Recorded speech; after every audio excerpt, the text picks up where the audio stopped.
के railway station पर एक भिखारी रहता था। वो वहां आने जाने वाली रेलगाड़ियों में बैठे यात्रियों से भीख मांगकर अपना पेट भरता था। एक दिन जब वह भीख मांग रहा था तो सूट बूट पहने एक लंबा सा व्यक्ति उसे दिखा। उसने सोचा कि यह व्यक्ति बहुत अमीर लगता है, इससे भीख मांगने पर यह मुझे जरूर अच्छे पैसे देगा। वह उस लंबे व्यक्ति से भीख मांगने लगा। भिखारी को देखकर उस लंबे व्यक्ति ने कहा, तुम हमेशा मांगते ही रहते हो, क्या कभी किसी को कुछ देते भी हो? भिखारी बोला, साहब मैं तो भिखारी हूं, हमेशा लोगों से मांगता ही रहता हूं, मेरी इतनी औकात कहां कि किसी को कुछ दे सकूं।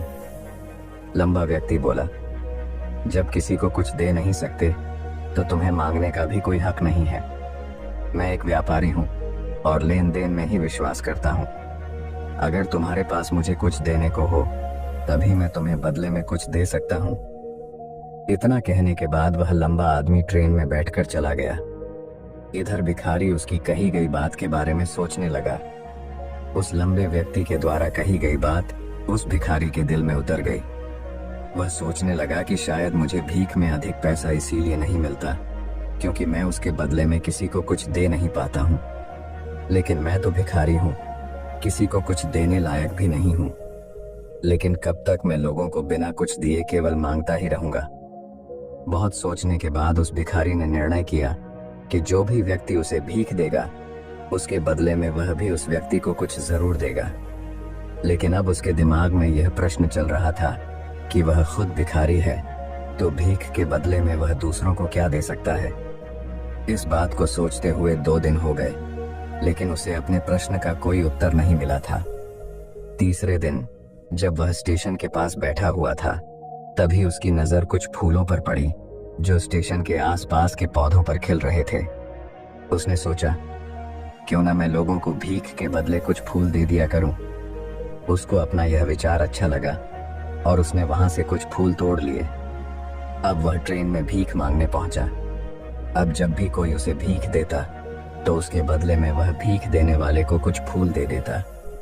उन फूलों को लोग खुश होकर अपने पास रख लेते थे। अब भिखारी रोज फूल तोड़ता और भीख के बदले में उन फूलों को लोगों में बांट देता था। कुछ ही दिनों में उसने महसूस किया कि अब उसे बहुत अधिक लोग भीख देने लगे हैं। वह स्टेशन के पास के सभी फूलों को तोड़ लाता था। जब तक उसके पास फूल रहते थे तब तक उसे बहुत से लोग भीख देते थे, लेकिन जब फूल बांटते बांटते खत्म हो जाते तो उसे भीख भी नहीं मिलती थी। अब रोज ऐसा ही चलता रहा। एक दिन जब वह भीख मांग रहा था तो उसने देखा कि वही लंबा व्यक्ति ट्रेन में बैठा है जिसकी वजह से उसे भीख के बदले फूल देने की प्रेरणा मिली थी। वह तुरंत उस व्यक्ति के पास पहुंच गया और भीख मांगते हुए बोला, आज मेरे पास आपको देने के लिए कुछ फूल हैं, आप मुझे भीख दीजिए तो बदले में मैं आपको कुछ फूल दूंगा। उस लंबे व्यक्ति ने उसे भीख के रूप में कुछ पैसे दे दिए और भिखारी ने कुछ फूल उसे दे दिए।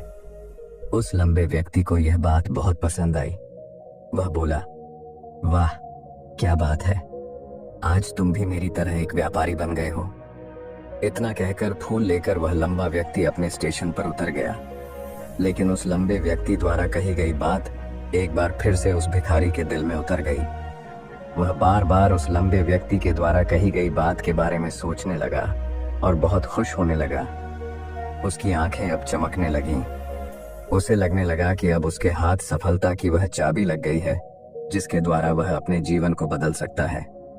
वह तुरंत ट्रेन से नीचे उतरा और उत्साहित होकर बहुत तेज आवाज में ऊपर आसमान की तरफ देखकर बोला, मैं भिखारी नहीं हूं, मैं तो एक व्यापारी हूं, मैं भी अमीर बन सकता हूं।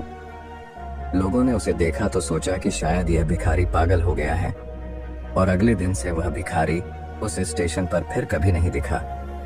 लेकिन 6 महीने बाद इसी स्टेशन पर 2 व्यक्ति सूट बूट पहने हुए यात्रा कर रहे थे। दोनों ने एक दूसरे को देखा तो उनमें से एक ने दूसरे से हाथ मिलाया और कहा, क्या आपने मुझे पहचाना? दूसरा व्यक्ति बोला, नहीं, क्योंकि मेरे हिसाब से हम लोग पहली बार मिल रहे हैं।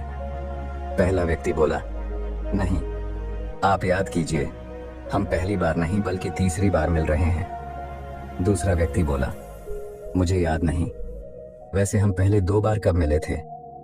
अब पहला व्यक्ति मुस्कुराया और बोला, हम पहले भी 2 बार इसी ट्रेन में मिले थे। मैं वही भिखारी हूँ जिसको आपने पहली मुलाकात में बताया कि मुझे जीवन में क्या करना चाहिए, और दूसरी मुलाकात में बताया कि मैं वास्तव में कौन हूँ। दूसरा व्यक्ति मुस्कुराया और अचंभित होते हुए बोला, ओह, याद आया, तुम वही भिखारी हो जिसे मैंने एक बार भीख देने से मना कर दिया था और दूसरी बार मैंने तुमसे कुछ फूल खरीदे थे। लेकिन आज तुम ये सूट बूट में कहाँ जा रहे हो और आजकल क्या कर रहे हो? तब पहला व्यक्ति बोला, हाँ, मैं वही भिखारी हूँ, लेकिन आज मैं फूलों का एक बहुत बड़ा व्यापारी हूँ और इसी व्यापार के काम से ही दूसरे शहर जा रहा हूँ। कुछ देर रुकने के बाद वह फिर बोला, आपने मुझे पहली मुलाकात में प्रकृति का वह नियम बताया था जिसके अनुसार हमें तभी कुछ मिलता है जब हम कुछ देते हैं। लेन देन का यह नियम वास्तव में काम करता है। मैंने यह बहुत अच्छी तरह महसूस किया है, लेकिन मैं खुद को हमेशा भिखारी ही समझता रहा। इससे ऊपर उठकर मैंने कभी सोचा ही नहीं। और जब आपसे मेरी दूसरी मुलाकात हुई तब आपने मुझे बताया कि मैं एक व्यापारी बन चुका हूँ। अब मैं समझ चुका था कि मैं वास्तव में एक भिखारी नहीं बल्कि व्यापारी बन चुका हूँ। मैंने समझ लिया था कि लोग मुझे इतनी भीख क्यों दे रहे हैं, क्योंकि वह मुझे भीख नहीं दे रहे थे बल्कि उन फूलों का मूल्य चुका रहे थे। सभी लोग मेरे फूल खरीद रहे थे क्योंकि इससे सस्ते फूल उन्हें कहाँ मिलते। मैं लोगों की नज़रों में एक छोटा व्यापारी था, लेकिन मैं अपनी नज़रों में एक भिखारी ही था। आपके बताने पर मुझे समझ आ गया कि मैं एक छोटा व्यापारी हूँ। मैंने ट्रेन में फूल बांटने से जो पैसे इकट्ठे किए थे उनसे बहुत से फूल खरीदे और फूलों का व्यापारी बन गया। यहाँ के लोगों को फूल बहुत पसंद है और उनकी इसी पसंद ने मुझे आज फूलों का एक बहुत बड़ा व्यापारी बना दिया। दोनों व्यापारी अब खुश थे और स्टेशन आने पर साथ उतरे और अपने अपने व्यापार की बात करते हुए आगे बढ़ गए। दोस्तों, इस कहानी से हमें बहुत कुछ सीखने को मिलता है। कहानी में लंबा व्यापारी गिव एंड टेक के नियम को बहुत अच्छी तरह जानता था। दुनिया के सभी बड़े व्यापारी इसी जीवन के नियम का उपयोग करके सफल हुए हैं। इस फॉर्मूले को उसने भिखारी को भी बताया। भिखारी ने इस प्राकृतिक नियम को अपना लिया और इसका असर उसके जीवन में साफ दिखाई देने लगा। उसने अपनी सोच बदली और उसकी जिंदगी बदल गई। यह कहानी हमें बताती है कि हम यदि अपनी सोच बदल लें तो कुछ भी हासिल किया जा सकता है। यदि हम खुद को छोटा समझते रहेंगे तो हम हमेशा छोटे ही बने रहेंगे। बड़ा बनने के लिए हमें अपनी सोच को बदलना होगा और खुद के बारे में बड़ा सोचना होगा। कहानी का सार यह है कि सफलता आपकी सोच में छुपी होती है। खुद का आत्मसम्मान जगाइए, अपनी सोच को बड़ा बनाइए और देखिए कैसे आप सफलता के शिखर पर पहुंच जाते हैं।